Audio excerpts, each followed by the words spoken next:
你係咪覺得自己好努力減脂，做運動啦、節食啦、戒甜啦，樣樣都齊，但係體脂就係唔肯落呢？如果係咁，你唔一定係懶，好大機會你係用唔啱方法，可能你嘅熱量根本冇控制好，尤其是你以為自己食得少，但係一餐大餐已經將你嘅熱量拉翻高啦。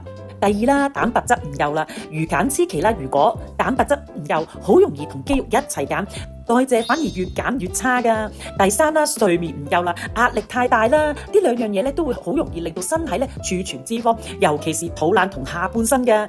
第四啦，只係做有氧運動，唔做力量訓練。有氧雖然係可以燃燒熱量，但係冇肌肉嘅話，體脂率咧真係好難穩定噶。想減脂，又唔好搞到自己咁慘。首先啦，我哋要控制好熱量啦，唔好亂咁節食啦。其實咧，每一餐咧都需要有蛋白質嘅，例如雞肉啦、魚啦、蛋啦、豆腐都唔錯嘅選擇嘅。係啦，然後啦，我哋啦一定要飲水。係啦，水咧可以幫助到我哋嘅代謝，減少個飢餓感嘅。